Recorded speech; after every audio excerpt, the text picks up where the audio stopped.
Okay, welcome everyone to the American Cetacean Society San Francisco Bay chapter's second monthly speaker event for 2023. I'm Susan Hopp, board member, and with me is fellow board member Wade Cobb. So first of all, for anyone new to the American Cetacean Society, we are a chapter within a national organization that is the oldest nonprofit dedicated to the protection of whales, dolphins, porpoises, and their habitat.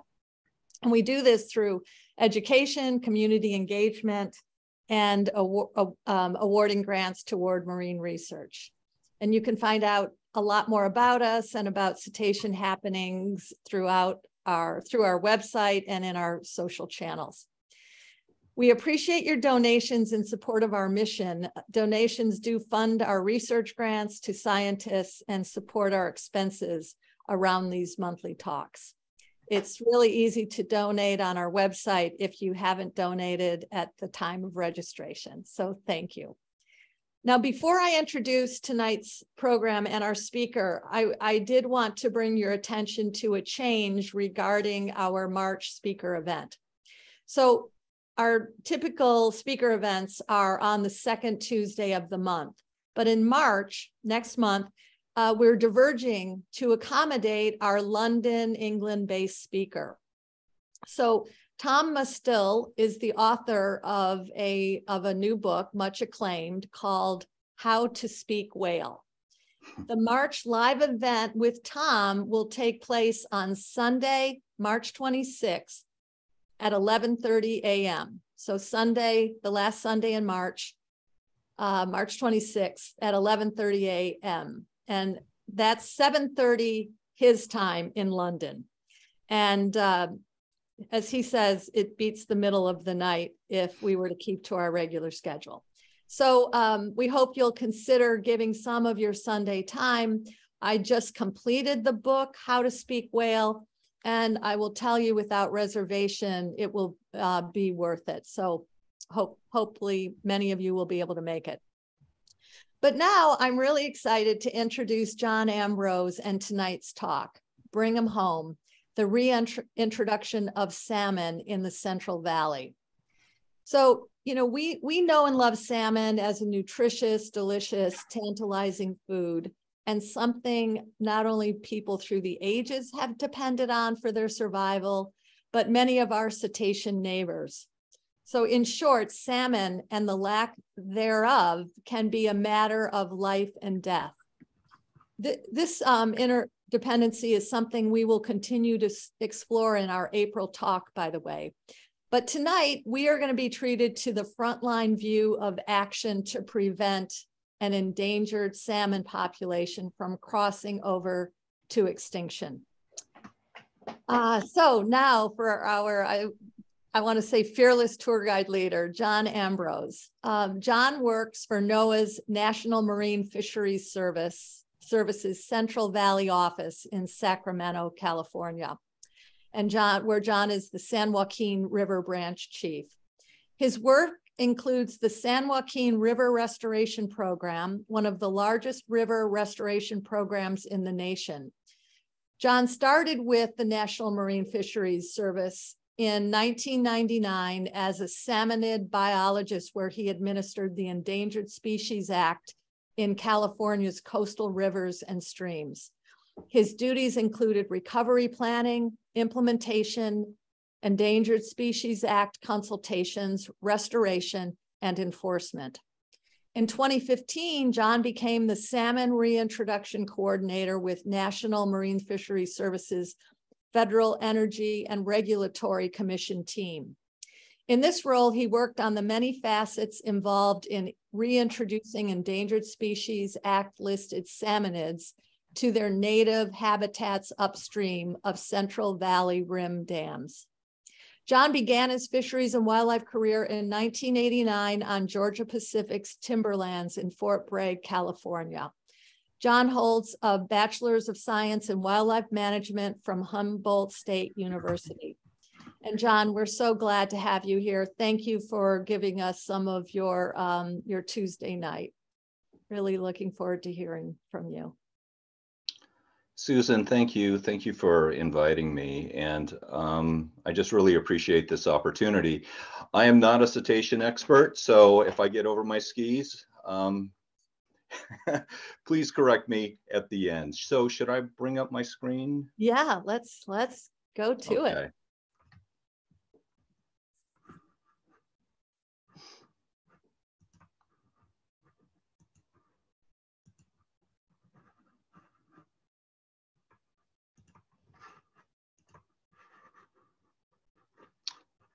Is it, how's it looking, Susan?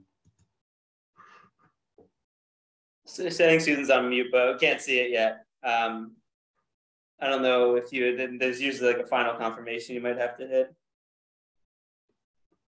Yeah, just hit that share screen at the bottom on the.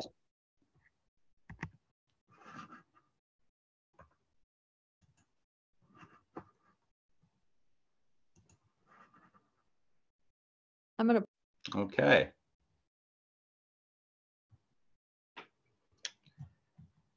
Good evening, everyone. Susan, thank you for that introduction. And again, I'm Jon Ambrose with National Marine Fisheries Service. I'll be talking about our efforts to reintroduce salmon back into their historical habitats. And as an overview of this evening's talk, I will talk about, provide some background on salmonids in California's Central Valley and one of the principal reasons for their decline. Then I'll transition to recovery planning, and the role that reintroduction plays. And then we'll do a little bit of a deep dive into winter run Chinook salmon and what happened last year during the drought of 2022. And if it's okay with folks, if we can save questions to the end, because I get easily distracted and I don't want to lose my train of thought in the talk tonight. So who is the National Marine Fisheries Service? We are a department within the National Oceanic and Atmospheric Administration, which is located within the U.S. Department of Commerce. We are responsible for the stewardship of the nation's ocean resources and their habitat. We provide vital services for the nation, productive and sustainable fisheries, safe sources of seafood, the recovery and conservation of protected resources and healthy ecosystems, backed by sound management and an ecosystem-based approach to management. The primary tool that I'll be talking about tonight, this is the overarching foundation of tonight's talk, something I'm sure you're all familiar with, but that is the Endangered Species Act. And the ESA is the primary law in the US for protecting imperiled species. And the ESA is administered both by the US Fish and Wildlife Service and NOAA Fisheries. And it generally, as a rule of thumb, if it's inland, more than 51% of its life cycle, it's a US Fish and Wildlife Service species.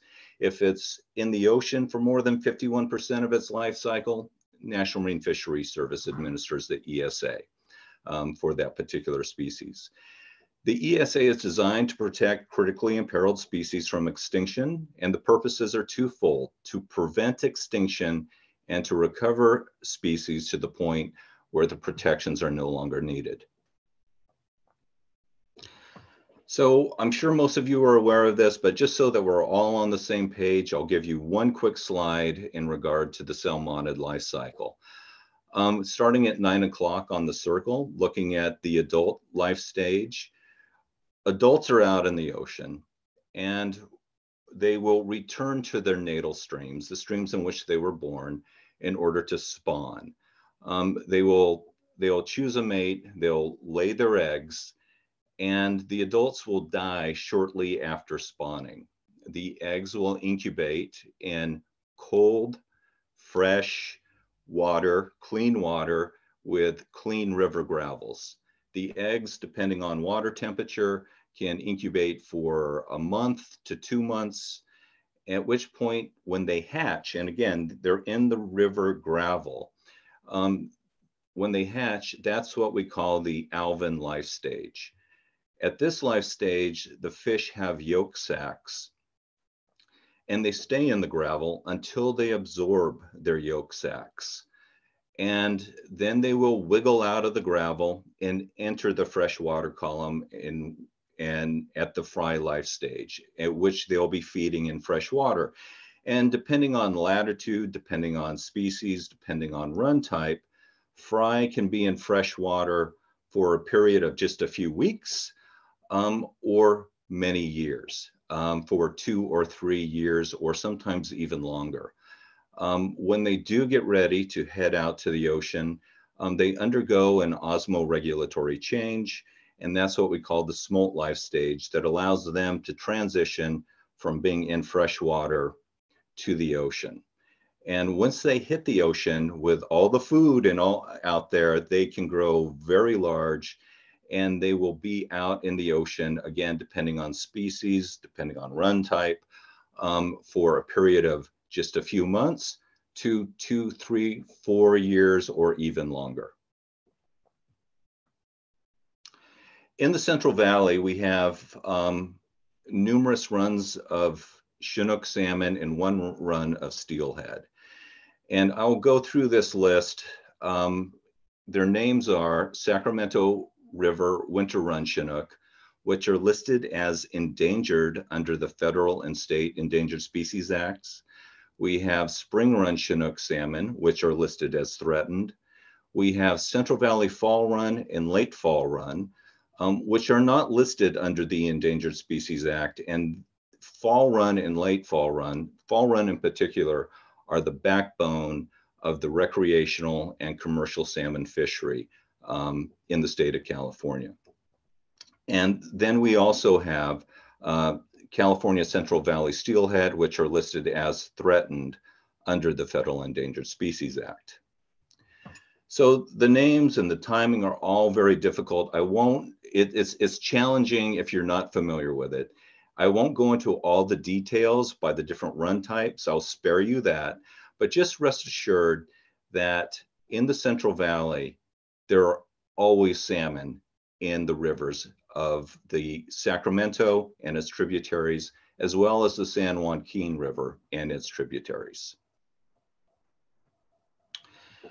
But one of the things that is really, I find just so fascinating about Chinook salmon in particular in the Central Valley, in the state of California, is there is more diversity in Chinook salmon in California than there is in the Pacific Northwest, in the rest of North America. And that's because we have 4 different run types. That occurs nowhere else except here in California Central Valley. So why are some of the runs listed and why are some not listed? I will do my best to try and explain this concept. The runs here at the top, the Winter Run Chinook, the Spring Run Chinook, and Central Valley Steelhead are listed under the Endangered Species Act, whereas Fall Run and Late Fall Run are not listed. Why is that? There's many reasons that are responsible for the decline of these runs. But one of the reasons is based on their life history. Winter Run Chinook, Spring Run Chinook, and Steelhead, they follow the spring freshets. They follow the snowmelt. They follow the snowmelt up into the high elevation habitats of the northern and southern Sierras, as well as the southern Cascades. These high flows allow, for example, Winter Run Chinook salmon and Spring Run Chinook to migrate upstream to elevations of 1, 2, 3, 4, 5, 6,000 feet. And they're able to do this because they swim, when they come into the Central Valley, when they swim under the Golden Gate Bridge, headed back home to their spawning grounds, they come in a sexually immature state. They have a high fat content that allows them to swim up into these high elevation habitats.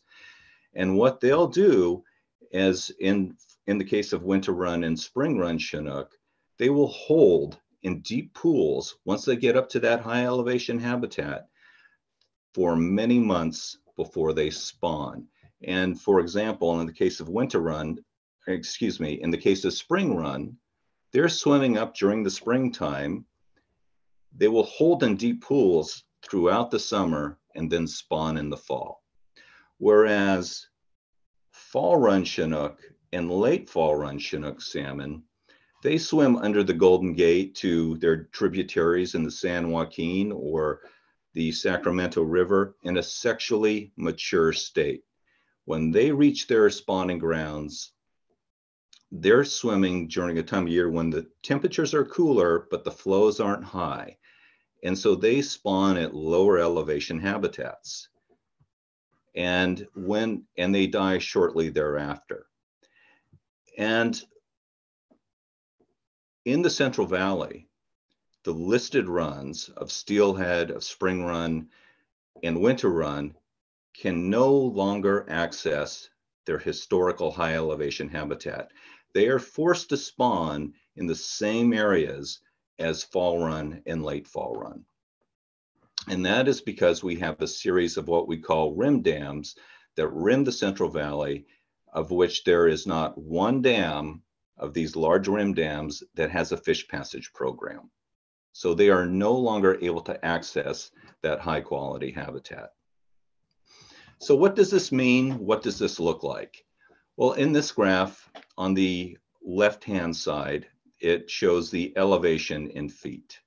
On the bottom, it shows the amount of miles from the delta and of currently accessible habitat that is shown in kind of the butterscotch color. The blue color, and this is one river, this is an example, this is the North Yuba River. The blue color represents the habitat that spring run can no longer reach. And on the right-hand side, it shows the average July temperature. So spring run that would normally be swimming high up into the upper watershed near Downeyville and Sierra City along Highway 49 can no longer reach that habitat. So they are stuck on the hot valley floor rather than being up in that higher elevation habitat where things are much cooler throughout the summer. So what does the impact of this look like? This shows the amount of habitat that was available to steelhead, but also winter run and spring run Chinook salmon that's shown here in blue. And in blue, if you look at the top right-hand corner of California, you could see that the fish made it all the way to the Warner Mountains near the border of Nevada. And following Euro-American arrival to California, one of the things that we started doing is that we started damming our rivers. So what we're showing here is in black is the loss of access to that habitat. And you can see the dam names that are coming up. And so here, what we're seeing is that these fish have started to lose over time access to all those areas that they once had passage to. And if you think about the Sierras, if you think about the Southern Cascades, these lands are, much of it is tied up in large landowners, such as timber landowners, or federal agencies, such as the U.S. Forest Service and Bureau of Land Management, as well as the National Park Service. And compared to the situation on the valley floor, these habitats are in much better condition than the valley floor, which, as most of you I'm sure are aware, is heavily urbanized, heavily agriculturalized, and water is diverted all over the place. Streams have been heavily altered in comparison to what we see up in the southern and northern Sierras and the Southern Cascades. And finally, on the Feather River, kind of the coup de grace was the construction of Oroville in 1968. So you can see that we really have lost for our high elevation spawners access to almost every piece of that high quality habitat. So what does this mean? Well, for steelhead, they have access to approximately 17% of their historical habitat, a significant reduction. In the case of spring run Chinook salmon, about 15%. Now, this is an older slide, and I do work on the San Joaquin River Restoration Program, and I think you could bump that number up 2 or 3 percentage points.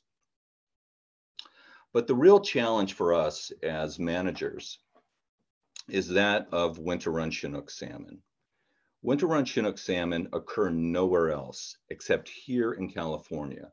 Winter run Chinook salmon exhibit a life history trait that we just don't see anywhere else. And that is they spawn during the hottest time of the year. They spawn during the summer. And they're able to do this because they were able to access the unique geology of the Southern Sierras, which is volcanic with cold water springs. So they're able to spawn during the summer because there's cold water. They're able to exploit that habitat. But with the construction of Shasta Dam, they have been reduced to about 13 miles of spawning and rearing habitat. And their spawning and rearing habitat is 100% outside of their historical range. So we see that they've lost a lot of habitat. What has been the population effect? Well, for spring run Chinook salmon, if you look on the image on the right-hand side, on the left-hand side, you'll see that prior to 1900, we had runs estimated between 200 and 500,000 returning adults. But today, we're really happy if we have a run, as shown here on the right-hand side, if we have a run of 20,000 throughout the Central Valley. And here's all the main populations that we have in the Central Valley. And the populations are shown by the different creek names. And our largest population is on, if you look at Butte Creek on the top right-hand side, 2 down, some years we get 20,000 returning adults. Other years we don't do so well, but this is our one stronghold. And even in years where we do get a good return, such as what happened back in 2022, I think we had something like 12 or 13,000 returning adults. However, due to the drought and drought conditions and the fact that these fish are holding in deep pools throughout the summer, the warm water temperatures resulted in increased stress on the fish, disease outbreaks, and so we had thousands and thousands of mortalities in Butte Creek. So even though the numbers may look good, in certain years, there can be other impacts that definitely drive these populations downward. But returning to winter run Chinook salmon, again, this is a uniquely California run, nowhere else in the world except here. And even after the construction of Shasta Dam, which was completed in 1945, winter run Chinook salmon were doing pretty well. You look here in 1967 and 1968, we had tremendous runs.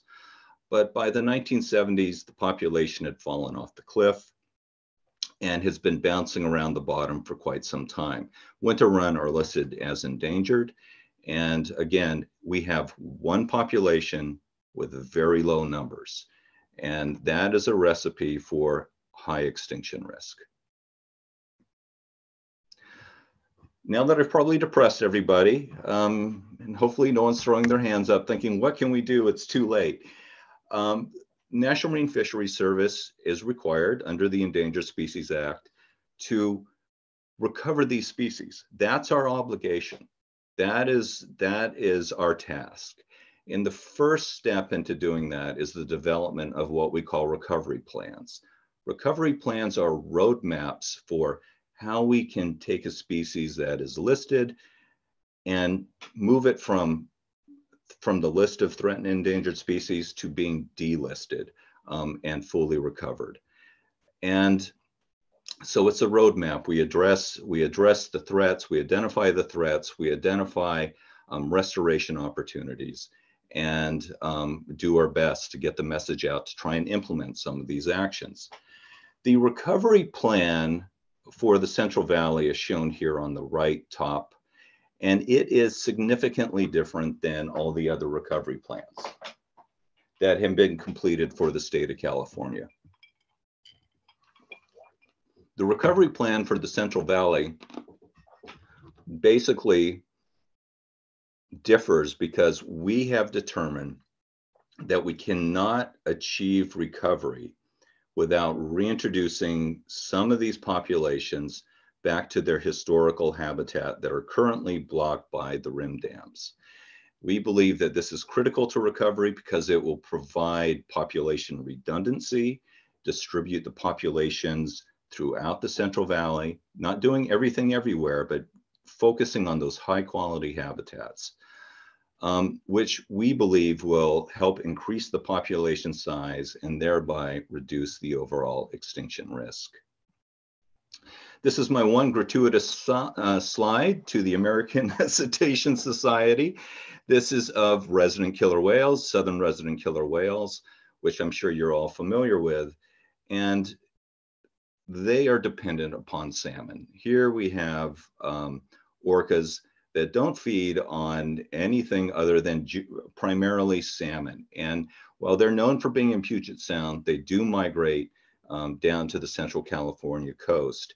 So there are real benefits, not just to the commercial fishery, not just to the ecosystem, but also to the species that prey upon salmon in the Central Valley if we can start doing more to help move them from their current status to a positive population response. And we feel this is exceptionally critical because the writing is on the wall. Air temperatures are increasing, climate change is happening, and we can't ignore it. And this is particularly concerning in the Central Valley of California. This is an image that shows precipitation in the Central Valley under different climate scenarios as the temperature starts to gradually increase. And what we can see here is that in blue, it shows overall snowpack. And with increasing temperatures, precipitation will increasingly fall as rain and not as snow. And snow is really important for those cold waters that these fish need, particularly for winter run and spring run and steelhead. National Marine Fisheries Service, we did an assessment of all the stocks on the West Coast that we are responsible for and looked at their vulnerability to climate change. And as you can, if you look at California, if you look at the Central Valley, you'll see three boxes.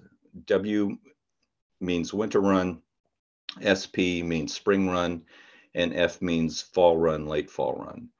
We have determined that these species will become increasingly at greater risk, more vulnerable due to the impacts of climate change.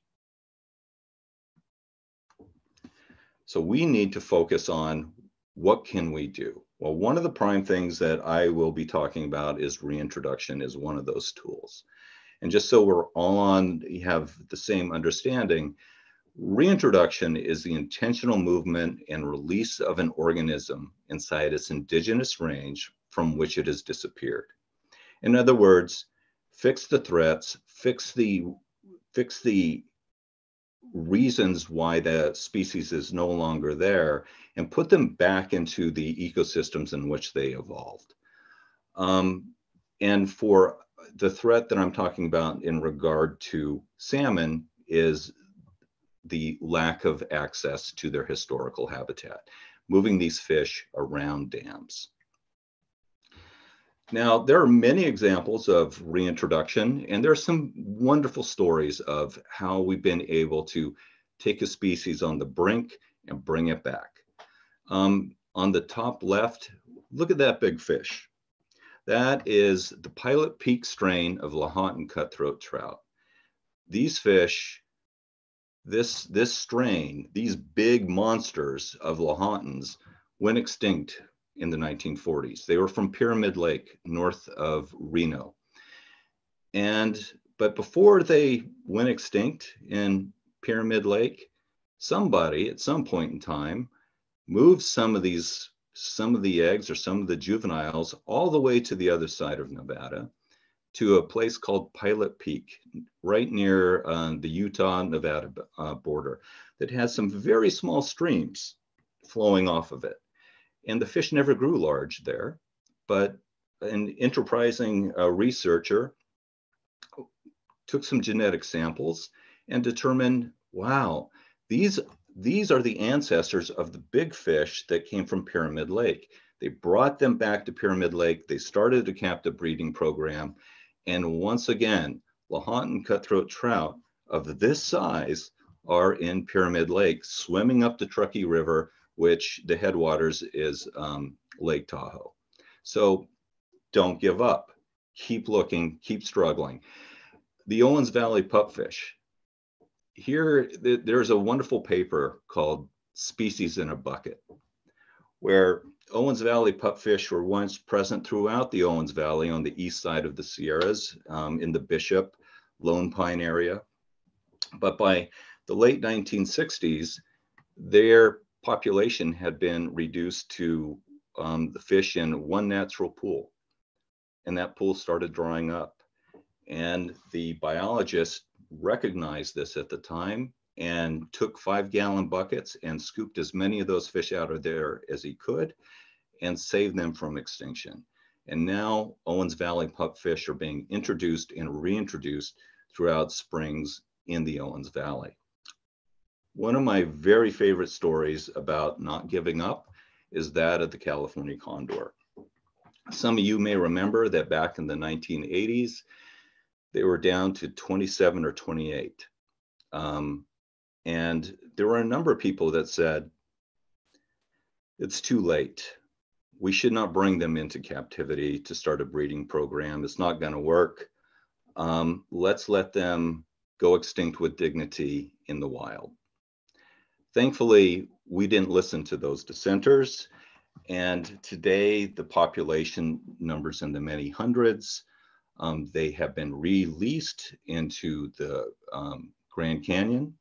They're in Baja. They've been reintroduced into their last stronghold throughout Central California. They're on the Big Sur coast now. And as of last year, they were reintroduced in Northern California in cooperation with the Karuk tribe on the Klamath River. So doing whatever it takes to keep the species on, to keep the species is what I'm advocating for here. And Steve Lindley, who leads our science center in Santa Cruz, wrote a paper and that says, climate change models show a likely elimination of suitable habitat in much of the extant range. This means the Chinook will need to get higher in the watersheds than current infrastructure allows. Barrier removal or some kind of trap and haul operation will thus be likely be a major part of spring run Chinook salmon in the next century. So we advocate barrier removal where it is feasible and where it is possible. And we are hoping to see many of those dams coming out on the Klamath River in the next 2 or 3 years. However, in California, particularly in the Central Valley, the dams are a vital piece of California's infrastructure. They provide flood protection, they provide water storage, and they provide a source of renewable energy. So removing barriers, removing dams in California's Central Valley is not feasible, at least in my lifetime. And you can see where Steve Lindley here is advocating for other methods such as trap and truck operations. We'll talk a little bit more about that. California is very different than what we see in Oregon and Washington. In Oregon and Washington, we see they'll go to whatever means are necessary to get these fish back into that high quality habitat. If you look at the top left, you'll see a fish ladder that goes on for, I think, a quarter mile to get over a relatively small dam. A typical practice that we see, and we do here in California as well, are things such as fixed culverts at road crossings. But then something that we don't see here in California are elaborate structures, such as what's shown here on the right-hand side of the slide. This is a juvenile salmonid collection system on Baker Lake, and I'll show some more slides of this later on. So in California, we have 5 of the tallest dams, and they are in the Central Valley. And how we can move fish around these dams is a very big challenge. It's probably a larger challenge because of the way we manage water in the Central Valley than what you see in the Pacific Northwest. And with that, I'll do my abrupt transition and focus our talk on winter run Chinook. Again, winter run occur nowhere else except here in California. They have a 3-year life cycle. And under historical conditions, they occupied the Sacramento tributaries that drained the fractured basalt and lava in the Mount Lassen, Mount Shasta area. And the rivers they were in were the McCloud, the Upper Sacramento, the Pitt River, and North Fork Battle Creek. And the reason they're able to spawn in the summer is because of the inflow of water from the springs that boils out of the geology there. Winter run were cut off from these historical habitats following completion of Shasta and Keswick dams, as well as the hydroelectric dams on Battle Creek. And so, again, we have one population that persists downstream of Shasta Dam, near Redding, California. Many people think, oh, you know, what a hothouse flower. This fish is, you know, it must not be the most robust of fish, right? It's just barely hanging on. I would like to disagree with that assertion and point out that winter run, although blocked off from their historical habitats for more than 75 years, keep coming back. They keep smelling their waters of home. So this, if we follow these series of pictures on the left-hand side, this is Keswick Dam. This is the end of the road. The fish will swim up a ladder that is shown on the bottom left.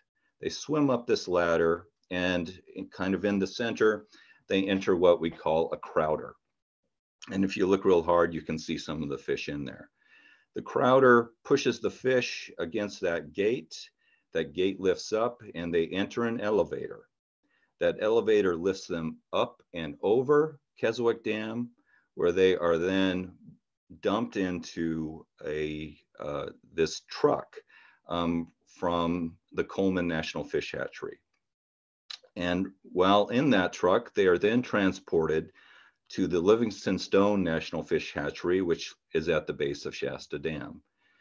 And from there, the fish are sorted, and some are incorporated into the Livingston Stone hatchery, whereas the rest are put back in the truck. They're driven back downstream near Redding, released, and some of these fish, still smelling the water of home, swim back up the ladder, get back in the truck, and make the ride more than once.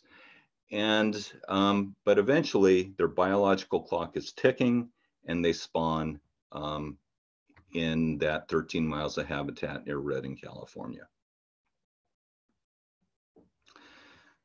The Livingston Stone National Fish Hatchery, which is located at the base of Shasta Dam, is a conservation hatchery. It's not a production hatchery. the purpose of Livingstone stone is to keep winter run from going extinct. And there's a strong emphasis on genetic management so that we're ensuring that brothers and sisters are not interbreeding. And I would opine that winter run would likely be extinct without this program. Now, this slide, if you'll indulge me, this is a slide that shows water temperatures below Shasta Dam during the drought of 2014. In red, it shows the water temperatures below Shasta Dam, and in blue, it shows the water temperatures in one of our prime watersheds upstream of Shasta Dam. That's the McCloud River. Well, Shasta Dam is very dependent upon its cold water pool in order to ensure winter run that are spawning in the Redding area have that cold water that they need so that their eggs will survive. But during periods of prolonged drought, particularly back-to-back drought years, that cold water pool gets diminished. And what happened here in 2014 is, if you follow the graph, the red graph, Shasta lost its cold water pool during late summer. And what resulted in that is that the eggs that were in the gravel and the alevins that were in the gravel cooked. They were essentially killed because the water temperatures were too warm. Whereas we've been arguing that if we could get winter run Chinook salmon back into their home in the McCloud River, even during a drought, the water temperatures would have remained cool enough to ensure that the eggs survived. So this is two different ways of looking at the same situation. This graph on the top shows the percent survival. In 2014 and 2015, the egg to fry survival was about 5%. In the bottom graph, this is what we call temperature dependent mortality. In other words, we had 90 to 95% temperature dependent mortality. Different ways of looking at the same catastrophic situation. So what makes this area so great? Well, it's what I mentioned earlier, this area upstream of Shasta Dam. This is the area that has allowed winter run to spawn during the summer. And it is the geology of the area. That picture on the top left, that's not a loofah. That is, it shows the geology of the area where it's porous. So with the snow melt that happens in the spring, not all the water rushes down the river. Much of it filters down into the aquifers of this area. And it will boil out downstream in the Sacramento or McCloud or the pit decades later as very cold water. And it's an area that is relatively resilient to climate change because of the geology of the area. So I took a job as a reintroduction coordinator 8 years ago now. And I've been hearing about the McCloud and went to the McCloud for the first time in 2015. And for those of you that haven't been to the McCloud River, it is a magical, magical river. It's in a watershed where there's almost nothing going on except natural processes. And if you look at the picture on the bottom left, it has this beautiful aqua glacial till blue-green characteristic to it. And when I first saw it, recognizing that we have to do a lot of science, we have to make sure we're doing things correctly, that we're spending money wisely. Looking at the McCloud River is starting a series of pilot studies. I looked at it and thought, oh, this is going to work. If we could get fish into this water, this is going to work. But getting the fish into that water is our challenge because of Shasta Dam. Shasta Dam, one of the tallest dams in California and the largest reservoir in California. This reservoir holds 4.5 million acre feet. It is long, dendritic, and it is full of predatory species, many of them non-native. And so getting the adults upstream of Shasta Dam, that's the easy part. Getting the juveniles out after the adults have spawned, laid their eggs, the juveniles rear in the river, they want to go back downstream, back to the ocean, right? Well, getting them through this reservoir is a major challenge because it is very warm and it is full of predatory species. So we have been looking at options, and this is an example of what we were thinking of, at least in the preliminary stages of a reintroduction program. We already captured the fish at Keswick Dam. We already put them in a truck. Why don't we take them and truck them up to the McCloud River, release them in that river, allow them to choose which would allow them to choose their own mates and spawn where they want. After they spawn, they die. The juveniles will hatch many months later and emerge in the water column. But our goal is to try and collect them before they get far out in the reservoir. This has never been done before. Whereas in the Northwest, they have collectors, what we call a 4-bay collector located next to the dam. We don't want the fish to swim through that reservoir. We want to try and collect them before they get far out into the reservoir so that we can collect them and move them downstream of Shasta Dam. So a team got together back in 2015, and I won't go through all of these, but these are some of the challenges that we face with a reintroduction program upstream of Shasta. And we concluded that, at least preliminarily, for a pilot program, we're going to be looking at two-way trap and haul, capturing the fish at Keswick Dam, moving them up, capturing the juveniles before they get too far out to the reservoir, and moving them around the dam. Now, in the Pacific Northwest, here again, we have a very elaborate collection system. This is something that you'll see on some of the dams in the Northwest. These are designed to collect the juveniles as they're moving downstream. They enter the reservoir, and the goal is to collect them prior to them going over the dam and getting killed. And this collector has a net that extends all the way to the bottom of the reservoir. And it has a series of pumps and fish screens and secondary transition structures. And it can tap into the power of the hydroelectric plant to do that. We're looking at doing something much more low tech than what we see here. And again, I'm being a little redundant here, but this just shows the ways that we were looking at moving the fish and the different locations where we would try and collect them. Now, trap and haul as a method doesn't have people that there are a number of people that don't like the notion of trap and haul, but it is a standard business practice in the Pacific Northwest, and they have their fishery in much better condition than we have in California because they'll do whatever it takes to keep these fish on the landscape. But there are many critics to the idea of reintroduction and particularly the method that I describe here. There are many folks that think winter run are a boutique species. I've also heard them called Jurassic fish, which is code for they're gonna go extinct, why bother? We hear that money could be better spent elsewhere, such as projects on the valley floor.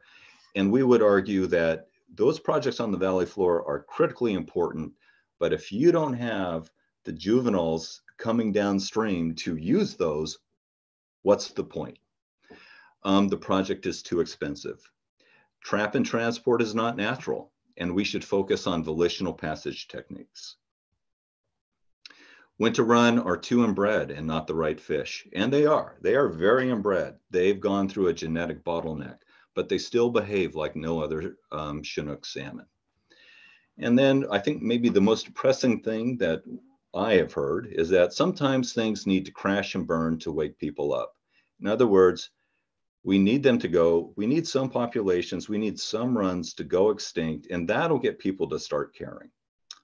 Luckily, our mandates under the ESA don't allow us as an agency to do that. So the juvenile collection system that we have really been working hard to try out, because this is the most difficult piece of infrastructure. We're trying to do it on a much tighter budget than what you saw in the Pacific Northwest with that elaborate collection system. We were trying to use methods that we thought might work that could be done for considerably cheaper. And so back in 2019, 4 tractor trailer loads of material came down from Washington for us to deploy at Shasta Reservoir for some preliminary hydraulic testing to see, could this concept work using a low-tech version to collect the juveniles as they're out migrating. And we had the collection system assembled in September of 2019. 95% assembled, ready for testing, that it would be out on the reservoir for a number of months while we do, the preliminary work. We weren't going to be using fish for testing. We weren't going to be sacrificing any endangered fish, but we just really wanted to see, does this create the hydraulics that we are looking for? But then, unfortunately, in 2019, the next day, something that none of us were expecting, we received a cease and desist order. The engineer for the project from DWR made the only choice he could make because of the cease and desist order. We had to remove the collection system from the reservoir. We were not able to test it. And this would have been the first step in reintroduction in the Central Valley. We haven't done this anywhere in the Central Valley or in California. So we were definitely devastated when we learned about this, and it was difficult to keep the team together. But we've been saying for a long time, we got to do something different. We can't keep doing the same thing and expect these species to rebound. We know what we have to do. And I don't want to say we told you so, but in 2022, we reached our 3rd year of drought. And remember, winter run have a 3-year life cycle, and they're reduced to 1 population. The temperature dependent mortality I was telling you about in 2014 and 2015, it occurred again. And in 2020, we had about 88% temperature dependent mortality. In other words, the eggs and alevins died before they could enter the water column, before the fry could enter the water column. They died in the gravel. In 2021, things got worse. We had 97% temperature dependent mortality. And in February of last year, my boss sent me a text and she asked, can we get them over the dam? And I thought, oh no, are you really asking? Well, maybe. I don't know. I don't know if we have enough time, but maybe. So we formed a multi-agency team in 2022, and we came up with a number of recommendations. Increase hatchery production at Livingston Stone. We maximized how many fish we could jam into Livingston Stone. Relocate some of the winter run into Battle Creek. Initiate a secondary captive broodstock location. In other words, if something happens at Livingston Stone, we're out of luck. So we started a second captive broodstock population at UC Davis.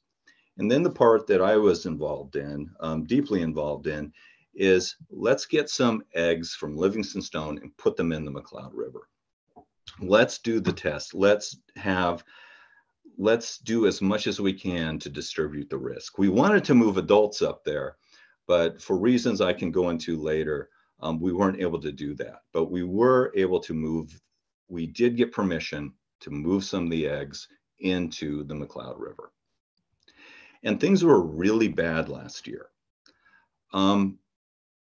As I've alluded to earlier, the Livingston Snow National Fish Hatchery is, in my opinion, the reason winter run are still present and have not gone extinct. But Shasta lost its cold water pool. This hatchery is located directly downstream of Shasta Dam. And the Bureau of Reclamation, as all of us were so worried that the water from Shasta Reservoir was going to be too warm that it would kill all the fish at the hatchery. So Reclamation mobilized and they brought in all this equipment that you see here, generators and chillers and heat exchangers, all for the purpose of trying to keep the water from Shasta Reservoir cool enough going into the hatchery. And just so you know, it worked. But that's a lot of effort taken to try and stop these fish from dying. The team that I worked on, and here's a subset of them, it was a group of folks that said, we're going to figure it out. We don't know how we're going to do it. We don't know how we're going to do it in time, but we got to figure it out. We worked with the Winnemem Wintu tribe, our Fisheries Science Center, Bureau of Reclamation, and California Department of Fish and Wildlife. We all put our heads together to figure out, how do we permit this? How do we get this through? How do we move the eggs up here? How do we incubate them? But we figured it out.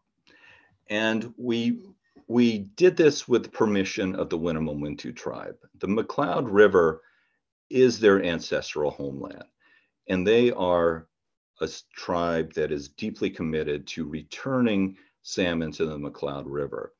When Shasta Dam was constructed in 1945, they lost everything. They were displaced. They no longer had their salmon. And they have been fighting for years, ever since the construction of Shasta Dam, to see salmon back in the McCloud River. This picture on the bottom left shows, a ceremony that they had. They were, I don't want to put words in their mouth, but seeing the fish back, seeing salmon from the ocean back in their river for the first time in almost 80 years, for me was an exceptionally moving experience. And here on the right-hand side, you can see the eggs, the first batch of eggs that arrived that are in what we call a remote site incubator. Getting the fish into the McCloud River getting the eggs into the McCloud River was very difficult. The Winnemem Wintu wanted us to helicopter the second batch in, and we did that. And here on the bottom, you can see the remote site incubator. And how these work is that water from the McCloud is entering these incubators with the eggs. The eggs hatch, the alevins will absorb their yolk sac, and then the fish will volitionally, on their own, enter the McCloud River for the first time since approximately 1943. We collected them in what we call rotary screw traps further downstream, and they were released, as you can see here on the top right near Redding, California, so they could continue their outmigration to the Pacific Ocean. And so we got them around Shasta Dam. We didn't catch as many as we had hoped, but this was a rush job. And one of the questions that we've always been asking is, why do winter run have a 3-year life history? Why is it so short? And as we had expected, as on this photograph at the bottom, this juvenile here bolted out. That one was zooming out of the watershed because that's what winter run do in the main stem Sacramento. But the fish on the top, this one lingered, and this fish was eating on his way down, and he took a few weeks to come down the McCloud River. And there's a rule of thumb that the larger you are as a salmon, when you enter the ocean, the greater the chance of your survival and returning. So we're starting to see some of the things that we've been wondering about and opining about for many years. And then finally, although this wasn't part of our emergency actions in 2022, the collection system that received the cease and desist order, well, DWR and many others worked to get it back out on the reservoir in the fall of this year, and we were able to do that preliminary set of testing. And our hope is that if this works as we think it will, this will allow us to collect those out-migrating juveniles, maximize our efficiency so that they can be transported downstream of Shasta Dam. So I'm almost done. In summary, why do we need reintroduction in the Central Valley? Well, the vast majority of the historical habitat is upstream of impassable dams. We haven't been the most successful at managing these fish that need that high elevation habitat on the low elevation valley floor. Climate change, climate change, climate change. And we can't recover these fish unless we move them upstream. And what does this mean? You know, getting these fish into these habitats. For those of us that have lived in California our whole lives, this isn't something that we see. And I've lived here my whole life. I'm a Californian, and I can think of going into the Sierras or into the Cascades, and you don't see a lot in the rivers and streams. But this is what we could have, and this is Butte Creek. These are spring run Chinook salmon in those deep holding pools that are hanging out throughout the summer because they're going to spawn in the fall. Our rivers are empty, and we could put these fish relatively easily back into their historical habitat. And we think there will be tremendous gains in terms of the population response. It's challenging, there's opposition, but it's doable. And with that, I will conclude and say thank you. Thank you for your time tonight. This picture on the bottom right, I do work on the San Joaquin River Restoration Program. And although this is not a program moving fish upstream of a rim dam, it is another example of putting our heads together to save a species. This is a spring run Chinook in the San Joaquin River. Spring run Chinook were extirpated from the San Joaquin following construction of Friant Dam. And we believe the San Joaquin had the largest population of spring run Chinook salmon. But the San Joaquin River for 40 years was dry for a 50-mile stretch. We're seeing spring run Chinook salmon coming back. If you want more information, check out the website about recovery through reintroduction. It's on our NOAA Fisheries website. And finally, check out Science Friday. They talk about the reintroduction efforts at Shasta Dam through the eyes of the Winnemem-Wintu. And this is a 10-minute segment that's a teaser to a podcast by The Spiritual Edge that will go through I think the episode airs on Thursday, that does a deep dive into the history of the Winnemem-Wintu tribe and what salmon mean to them. And with that, I'll say thank you and open it up to questions. Awesome. Thank you so much, John. That was incredible. So the first question we got in comes from James, and it was he posted a link to an article. I don't know if you've had the chance to read it. It looks like it was just published yesterday, so super timely. But essentially, it's about a new policy. It's a column from the LA Times that kind of goes through a policy that was put into place that kind of redirects river flows from important salmon hatcheries to almond crops and other kind of high water consumption crops, and people were wondering if you had any comments on that, or any other policies that you've seen being put into place in the past couple of years that are either bad for salmon populations or good. Yeah, I think that's a question about the California's water rights system.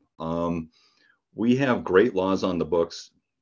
Oftentimes they're not being fully implemented. And the San Joaquin River Restoration Program that I was talking to you about earlier, that is the result of I believe it was an 18-year-long court case between NRDC and other environmental groups against Department of Commerce, which I'm in, the Department of Interior, and Bureau of Reclamation, regarding the fact that Fish and Game Code is very clear. You have to maintain your fishery in good conditions downstream of your dam.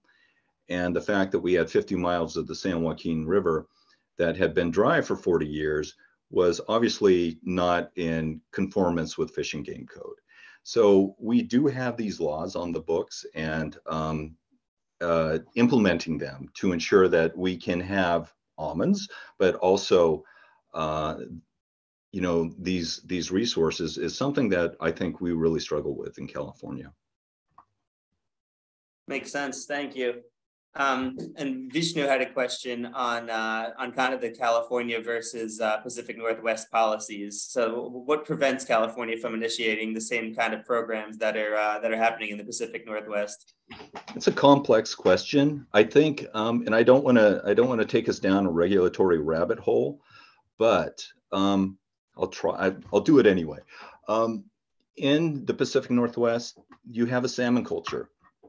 You have people that Oregon and Washington, they think of themselves as salmon states, and people are aware and they care. So I think you have that strong advocacy. You have tribes that in California, so many of our tribes don't have treaties. Whereas in the Pacific Northwest, you have tribes that are driving a lot of the salmon work that you see there. And then there's the Federal Power Act. Many of the dams in those fish passage projects, the one that I was showing you on Baker Reservoir up in Washington, that is because of a provision in the Federal Power Act, Section 18, which allows National Marine Fisheries Service to prescribe fish passage. And that has been used to great effect in the Pacific Northwest. And but federal dams don't fall under the Federal Power Act. So some of these dams, we can't use that as a tool, but you see that as a tool in the Northwest. But I think so much of it is because people are aware and the constituency really advocates for this resource. Whereas in California, it was lost so long ago that it's outside of the memory of so many people. And I think that makes a big difference. If you remember it, you're going to care. But if you never saw it, it's really harder to identify with and advocate for. Makes sense. And we had a question from Brian, who asked for you to elaborate on how, I guess, kind of what the mechanics are as far as how the salmon have been returning to the San Joaquin. That has been, again, it's through, it's what we call the San Joaquin River Restoration Program. And this was a settlement circa 2006 that required water from Friant Dam not to be diverted elsewhere. I mean, it is diverted elsewhere, but some of that water, I can't remember how many hundreds of thousands of acre feet, are required to go down the San Joaquin River now. Got it. I had one come in over text. It was, you mentioned at one point that you don't see any California dams coming down in your lifetime. Why is that the case? I hope I didn't give that impression. I did say that about the Central Valley, the larger Central Valley dams, but I think I started that by pointing out what's happening on the Klamath. And I think in 2024, 2025, 3 of those dams will be coming out. So we have lots of dams in California that serve no function. And those dams really had very limited function. They were there for hydropower, but the owners of those dams determined, you know, it's going to cost us so much to upgrade this that we're not going to see the return. So they were willing to let them go. But we have other dams, such as Shasta Dam, that is the linchpin of the Central Valley Project, which sends water to Southern California, which sends water to the exchange contractors in the San Joaquin Valley for their almond orchards. That you know, those types of dams are not likely to come out in my lifetime. Makes sense. And then another one on kind of on some of the life cycle things you were talking about as far as the tracking goes of specific pods. So how do you, like, is there a certain way that you follow, that the researchers can follow the particular pods of fish along different life cycles? Like when you said that the bigger little fish are doing better and things like that. Is there a tracking system, or is that empirical? How does that work? It's more empirical. I mean, we just know that because there have been so many studies on the larger the fish, the greater the chance of survival. Yeah. And I am not an expert in all the different tagging tools that exist, but there are a lot. And there's people that can talk about that all day long. There's acoustic taggers. There's just fin clips that you can use. But that's essentially just a rule of thumb. That makes sense. And yeah, I assume it had to do with the tagging at the with our bread and butter of whales. We're all about the tagging and different ways of tracking different specimens. But all right, the next one was so Tom put in the chat, long-time rural activist Michael Jackson mapped out a route for a fish ladder up to the Shasta Reservoir. But what you seem to be saying is that is that getting them into the reservoir is not enough because of the predation in the reservoir. Do we need to get them into the various tributaries of the reservoir? Is that what you're saying? I love that question. There's a rule of thumb. Again, I'm using that rule of thumb again, but for every foot of rise, in other words, for the fish to jump a foot, you need 10 foot a run. And based on the size of Shasta Dam, we would be looking at a fish ladder about 1.5 miles long. Fish ladders are really tough to build correctly. And I can think of my career, how many times I've spent dealing with fish ladders that are not managed well or haven't been built well. That being said, what we're trying to do at Shasta is, and I tried to, hopefully folks who are catching it, is that the initial reintroduction would be something like a trap and haul. Because we're a federal agency, we're spending taxpayer money. We're to build a fish ladder that might cost, I don't know, $500 million to move fish into a river where all of a sudden, it didn't work. We didn't think about this. So with these types of programs, we want to, you know, do the pilot studies. We want to test all our assumptions to see, okay, you know, this does work before we invest more money into something that may be better. But the first thing to doing this is, will the fish behave? You know, because the McCloud River, as much as I rant and rave and advocate for it, it is different than what it was historically. There's a dam on the McCloud River that diverts water out of the river. And so the base flows in the river are significantly less than what they used to be. And we don't know exactly how the fish are going to respond. We presume they're going to love it, but it's still different than what it was. And so it's testing your hypothesis is what we're really trying to do here. Makes sense. And then can you comment on the primary limiting factor or factors for the kind of demise of salmon in California? Like, is it habitat versus water diversions? What's the silver bullet?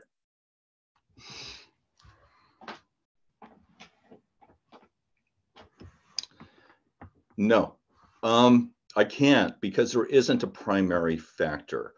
It's think of these fish. Our fish are at the very bottom of everything that we do. So it's the small things that you do in a watershed, it's the big things you do in a watershed, and it's the cumulative effect of those things. And, you know, we frequently will hear, well, it's the sea lions. Well, it's the Indian tribe because they have treaty rights. Or we'll hear from the agricultural interest, it's the commercial fishermen. And we'll hear from the commercial fishermen, well, it's the agricultural people that are taking all the water. And really, you can't point to one thing. It's all these things acting together. And, you know, these dams, they're one thing. I would say they're a big thing, but they're not the only thing. Got it. And I guess kind of on the other side of the coin, can you kind of go over, I guess, the timeline of what recovery looks like once a dam's removed, and kind of historically, and what would what could happen on the Upper Columbia if that gets removed? Oh, on the Upper Klamath,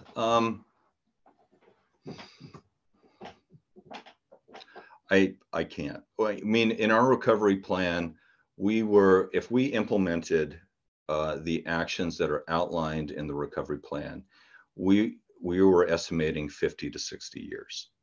I mean, we've been at it we've been altering the environment of California for the past 170 years. And, you know, to address the things that have caused their decline will take a long time. But we need to focus on the high profile things, not just the easy things.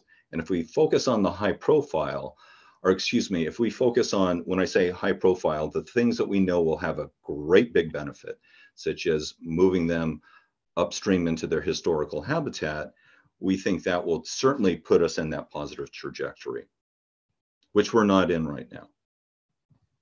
Got it. Makes a lot of sense. And I think, let me see if I had any other text come in. No, I think that was it on the Q&A, but thank you so much. I know I just peppered you with a lot of questions. Susan, did you have anything else to add?